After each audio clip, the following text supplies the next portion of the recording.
Ring announcers always get led there. Howard Finkel is the WWF's all-time best guy. And of course, in Los Angeles for years, it was Jimmy Lennon. For heaven's sake, whether it be boxing, wrestling, or roller derby, whatever.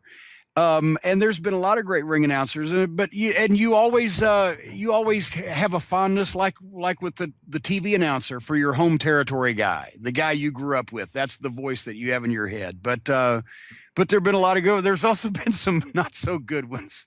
I can believe that. In those days, if there was going to be a dollar saved, a lot of times it was on the ring announcer, unless it was the local territory guy. Every time you ended up with some on a local basis in the different towns, you ended up with some real class ring announcers. But yes, they should get love too.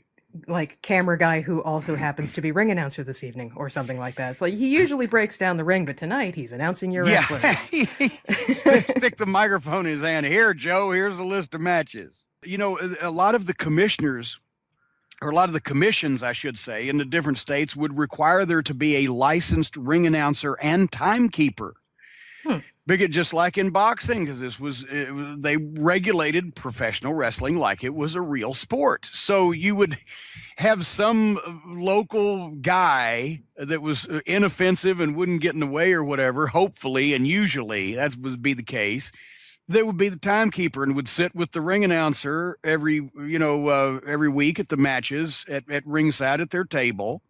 That's why table was at the ring, folks. Timekeeper's table. Had the bell and the microphone, and they put the championship belts on it during the title matches. This is how wrestling worked for 80 fucking years. They fucked it up. But the timekeeper would have to get the $5 license or whatever, and he'd be sitting there. And one time it was as recently as 1986, we were in Charleston, South Carolina, and went an hour Broadway with the Rock and Roll Express. But except we didn't go an hour Broadway because we were supposed to go Broadway, but the timekeeper wasn't smart. And was convinced that if he didn't ring the bell in just seconds, the Rock and Roll Express was actually going to get to win that match. So we went like 2 or 3 minutes over and finally had to do something and get out of it. Because and that happened in Jackson, Mississippi one time, with a match with Ted DiBiase in it. The guy wasn't going to ring the bell. And it just, so... And I guess that goes to that sort of speaks to how important it is for all the moving parts to be well oiled and work together, because you do really rely on each piece to work when you're doing a match. Well, yes. The timing is so important. And see, also that's the thing, since the timekeeper didn't have to be smart, because you're just supposed to ring the bell at the time, right? That's all you've got to do. Keep the time that shouldn't be that complicated. Yeah. But when they weren't smart and they were fans of the baby faces, sometimes, and the same thing with ring announcers. Sometimes they didn't want to give the heels the microphone. It depended, because you didn't smarten them up either, usually, unless they were with the promotion. And I have to assume that the workers kind of have an internal clock, and they're like, "I'm pretty sure it's been 60 minutes. What the fuck?" And yeah. You know, it was very interesting when you would go from town to town in the same territory and deal with completely different people at ringside and with varying levels of knowledge. I had a random thought, and this is sort of unrelated, but you mentioned that, these things used to be regulated. People needed licenses.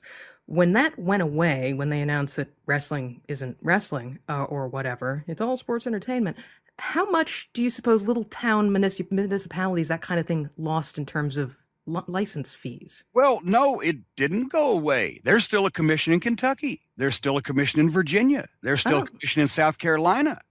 But now the laws everywhere, because of the hardcore boys, and we've talked about this in Kentucky, the laws because of the hardcore trash wrestlers and the people bleeding out all over people and wrapping each other up in barbed wire and breaking glass over each other's heads, have greatly made the commission regulations more strict and more binding. Now that it's a show and entertainment instead of a sport, there's 25 times more rules to follow about what you can and can't do, because these idiots have pissed off state athletic commissions nationwide with their garbage wrestling. Way to spoil it for everybody else, idiots. And their bad promotional skills, and they're, canceling shows and not refunding ticket money, and they're using diseased wrestlers and engaging in unsafe practices and etc. But anyway, yeah.